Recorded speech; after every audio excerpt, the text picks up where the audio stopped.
1,70,000 2 লাখ কাছাকাছি, 1,70,000 1,60,000 1,50,000 আর হজ করতে লাগে 7 লাখের উপরে। আবার ইদানিং একটা রূপ বেরিয়েছে, রূপ তো আমরা ভিআইপি সার্ভিস দেই। কি সার্ভিস? তো ভালো ভালো হোটেল, খাবার দাবার একদম কাছে, একদম কাছে। কাবা ঘরের সামনে কি লেগে কইতাছে, তাই কি করতে হবে? করতে হবে বেশি বেশি।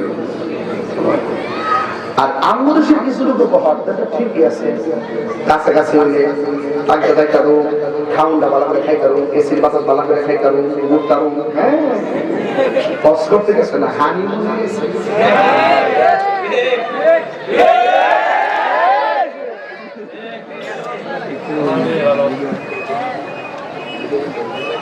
বিশ্বাস করেন, পাত্র সোমা দিব, পাত্রটা সোমা দিব এমনি।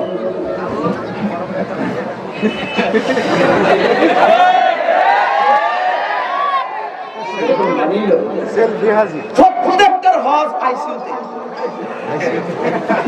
ম্যাক্সিমাম দেব উপর আইসিইউতে একমাত্র মোবাইলের কারণে। কষ্ট করতে জানা সেলফি তুলতেছে।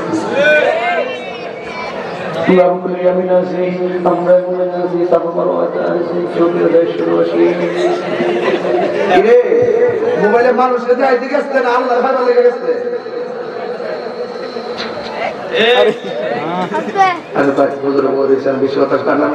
আমার কথা হলো বাবা রে, আল্লাহর ওয়াস্তে আদান দিলে ভাই মাইকটা আপাতত বন্ধ রাখি, কিছু বন্ধ মাইকে আইনার খালি কর। হ্যাঁ চলে আমার কথা আপনার রাগ করতেছেন? আপনি দেখেন না বাড়িতে আম্মারা দেখেন, জাম্মা এটা হুজুরের কাবা শরীফ, হুজুরের রোজা মোবারক দেখান, আসলে দেখেন মোবাইলে একটু দেখুন আপনি কোথায় গেছে। কিন্তু আপনি চূড়ান্ত বলে সবসময় শুধুমাত্র মোবাইলে রয়ে কি বলে সাবধান জিগাইব হজ সম্পর্কে। আর আপনি কি মানুষের দেখে বললে হজ করছেন নাকি আল্লাহ সন্তুষ্টির জন্য হজ করছেন? এটা জানে কি জানে না? জানে কি জানে না? আপনার মা বাপরে একটা ছবি একটা দেখাইতে পারেন, কিন্তু সব সময় মোবাইল নিয়ে ফেলে দেখেন। ম্যাক্সিমাম মানুষের দেখি ফোলাফান মোবাইলটা ধরে রাখে, মুরব্বীরা এখন মোবাইল করতে না। যারা নতুন দেখতেছে উমরা করতে আরে কি সেলফি, এগুলো বাদ দিতে। আমরা হজ করবো কাকে সন্তুষ্ট করার জন্য? সাফা মারওয়া দিবে হাজারা, কি দূর দিছে, কত প্রেম নিয়ে দূর দিছে। এই দূর আল্লাহর পছন্দ হয়ে গেছে। আপনি তো দরকার ছিল এমন ভাবে দূর দেওয়া যেন আল্লাহ রাজি হয়ে যায়। কথা বলতে কেন? আমরা তো আল্লাহ রাজি হতে পারছি না।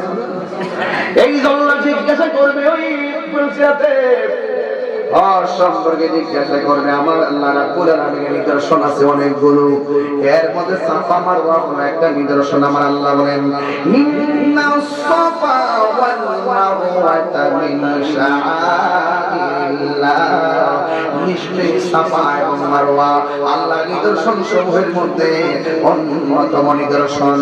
এই হজ আমরা একজনকে সন্তুষ্টি করার জন্য করব। জবানটা খুলে বলেন তিনি কে? বাসার রাস্তা আছে? এই বাবা আমরা নামাজের টাইম দিন না, ওয়াদের সৌন্দর্য নষ্ট করবেন না। পিসের মধ্যে সাথে আপনার সবাই দোয়া করে যাবেন, সবাই দোয়া করে যাবেন একদম আপনাদের সাথে। আমরা টাইম মতো ছেড়ে দিন। আমি ঠেলে ওয়াজ করছি একমাত্র সময় তোকে কাটায়, আমি পিটটামি করছি না, সব ওয়াজ দিতে ঢুকাই দিচ্ছি। আহল থাকলে বুদ্ধি থাকলে বুঝবেন যে আমি মোটামুটি ইমান থেকে শুরু করে আমলের ওয়াজ ঢুকাইছি, সমাজের ওয়াজ ঢুকাইছি। কথা কোন ঠিক না বেটি? এরপরে পরিচয়ের মধ্যে আপনারা জিগাইব আত্মীয়তা সম্পর্কে কিছু হইলে যে লাগিয়ে যান, আত্মীয়তা ছিন্ন করেন। লা ইয়াদখুলুল জান্নাতা কাফিরুন, আত্মীয়তা ছিন্নকারী কখনো জান্নাতে যাবে না। কিছু হইলেই যে আপনারা সম্পর্ক ছিন্ন করে ফেলেন, আত্মীয়তা সম্পর্ক বাদ দিয়ে দেন। বহুত খালাতো ভাই চাচাতো ভাই আছে, কথা কয় না। বহুত চাচাতো ভাই আছে, কথা কয় না। বহুত ফ্যামিলি আত্মীয় স্বজন আছে, কথা কয় না। এইভাবে সম্পর্ক ছিন্ন করা যাবে না। এই জন্য আপনাদের সকলকে বলবো আল্লাহর ওয়াস্তে আত্মীয়তা রক্ষা করতে হবে। আর দান সম্পর্কে জিজ্ঞেস করা হবে, আপনি বলবেন আল্লাহ আমি দান করেছি একমাত্র তোমার সন্তুষ্টির জন্য, তোমার দেওয়া সম্পত্তি তোমার পথে ব্যয় করেছি, মানুষ আমাকে দানবীর বলবে এই জন্য আমি দান করি নাই। চিৎকার মেরে কোন ঠিক কিনা ঠিক?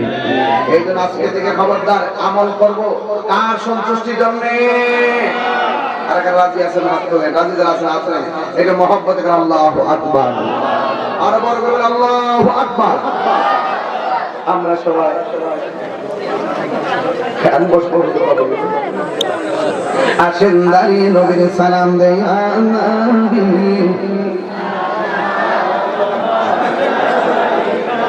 ইয়া রাসূল।